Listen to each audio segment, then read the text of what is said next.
Bonjour à tous et bienvenue dans Virage Digital. Je vous rappelle comme d'habitude que nous sommes en direct. N'hésitez donc pas à poser toutes vos questions à nos invités durant la demi-heure d'émission qui va suivre.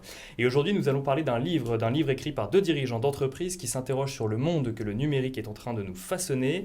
Il s'appelle Digital, Emploi et Compétences, Terre Nouvelle, Droit Devant. Il est publié aux éditions Hérold et a été écrit par nos deux invités.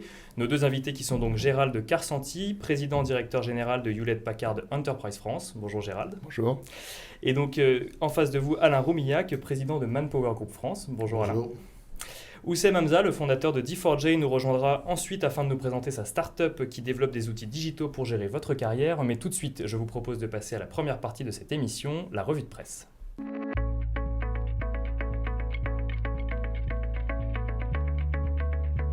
Les grandes entreprises françaises ne tirent pas encore tout le potentiel économique du numérique. C'est ce que montre le résultat de l'Accenture Digital Performance Index créé par le cabinet éponyme qui montre le degré de numérisation des 100 plus grandes entreprises françaises. Il ressort de ce résultat que les grands groupes français voient le numérique comme un outil parmi d'autres et qu'ils ne sont pas toujours prêts pour faire face aux transformations culturelles et organisationnelles. L'étude identifie 4 dimensions de la transformation numérique, la stratégie de transformation, l'expérience client, le développement et la production, et enfin la culture des opérations.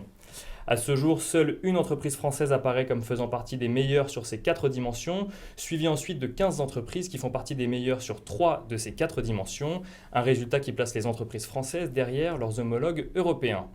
Alors messieurs, je me retourne vers vous. Ce n'est pas la première étude qu'on voit sur le sujet du retard des grandes entreprises en matière de culture numérique, pas forcément en matière d'outils mais de culture. Vous partagez, vous, ce constat ?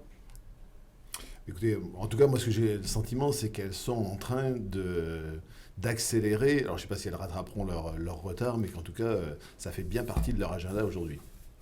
Oui, Gérald. indiscutablement, je pense qu'on avait un retard, mais les contacts qu'on peut avoir, Alain et moi, dans nos métiers respectifs, avec les grandes entreprises ou moins grandes, montrent qu'elles sont toutes en train de bouger. Et on peut citer l'exemple d'Accor qui est en train de réagir face à l'ubérisation dont ils ont été un petit peu les victimes dans un premier temps. Je trouve que le groupe Accor a très très bien réagi avec une stratégie très affinée. Mais on peut aussi citer Michelin avec son kilomètre roulé, les exemples dans l'assurance, dans la banque. Non, les entreprises bougent et elles Donc bougent il y a un mouvement vite. qui est...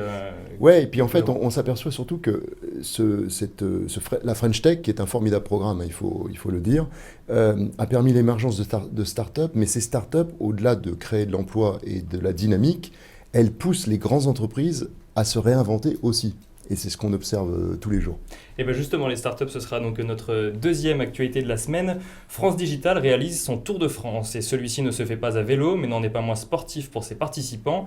Le Tour de France Digital est un concours de startups, justement, donc organisé dans la France entière. 5 sélections régionales à Montpellier, Rennes, Grenoble, Aix-en-Provence ou encore Paris ont vu défiler plus de 60 startups pour finalement en sélectionner 10 finalistes. Ces 10 qualifiés s'affronteront lors d'un pitch organisé lors du festival Viva Technologie à Paris le 30 juin prochain. Pitch en anglais, preuve que l'entrepreneuriat se pense dès aujourd'hui de manière globale. À la clé, 1,5 million d'euros à gagner, apportés par 360 Capital Partners, Partech Venture, Briga Capital, Thierry Petit de Showroom Privé et Olivier Mathieu de Rakuten Price Minister. Parmi les finalistes, citons Wayconnect, Brainify, Foodvisor, OnCrawl ou encore Deligreen. Donc on parlait des startups, effectivement, et on en voit foisonner de plus en plus dans l'écosystème français. La France, c'est un bon pays pour entreprendre ? Alors, je crois que c'est un bon pays pour entreprendre. Si je prends notre secteur, qui est le secteur des ressources humaines, on a identifié plus de 300 startups qui se sont lancées au cours de ces 24 derniers mois. Vous avez cité Viva Technologie. Je vais en profiter pour dire que nous sommes partenaire RH de Viva Technologie, où nous avons mis en place donc un site et plus globalement un système qui va permettre de connecter les gens qui cherchent un emploi et les entreprises, que ce soit des startups et des grands groupes. Et je crois beaucoup, moi, à la complémentarité entre les startups et les grands groupes, en particulier lorsque l'on travaille dans des approches B2B, donc business to business.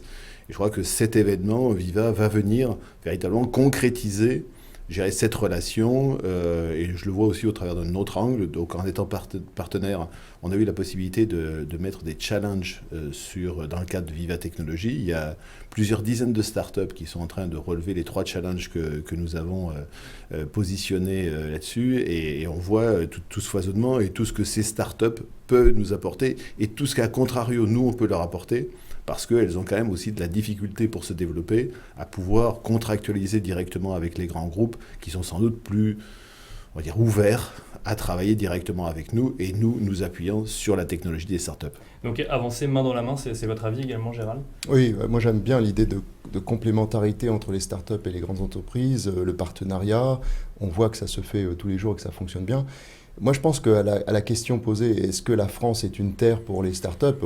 La réponse est oui, indiscutablement. On a d'autres points qu'il faut améliorer, on aura l'occasion d'en parler, mais sur ce point de l'innovation, et des startups, on est devenu un peu la référence.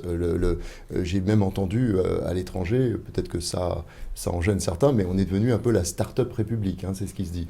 Et au dernier CES à Las Vegas, on a occupé le devant de la scène. Je crois qu'on était la deuxième délégation, oui, effectivement. Exactement. Juste après les États-Unis, on était la deuxième délégation, et avec des belles entreprises. J'en cite une au hasard, pas au hasard en réalité, parce que je la connais bien maintenant, Scality, dans le domaine du stockage, en particulier de gros volumes de données, dans lesquels Hewlett Packard Enterprise est rentrée dans le capital parce qu'elle a été identifiée comme une start-up.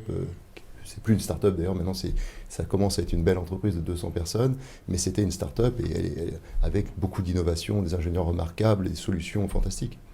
Et alors on va passer à la troisième info de la semaine du coup. Google veut en finir avec les mots de passe sur Android.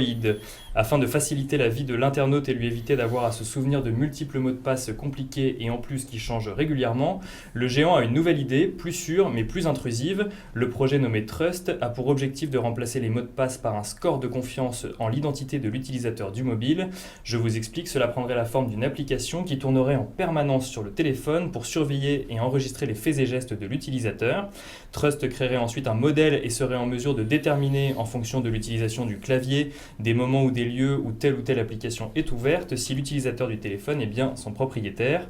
Google disposerait donc d'un portrait robot virtuel de chaque utilisateur afin de vérifier à chaque instant si le téléphone se trouve entre les bonnes mains.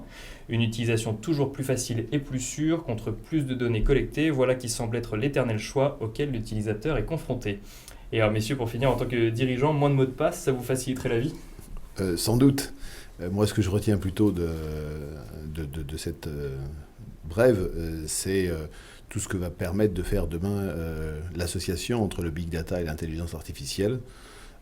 Et au-delà peut-être de l'aspect un peu anecdotique sur l'aspect mot de passe, je crois que ça va changer de façon très très importante nos vies, les révolutionner, et il va falloir que nos sociétés s'y préparent et s'y adaptent.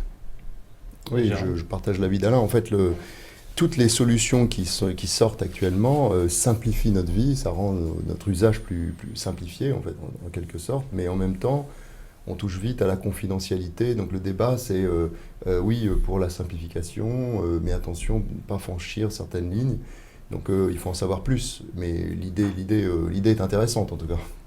Et bien justement, on pourra en parler un tout petit peu plus dans la deuxième partie de cette émission, le débat.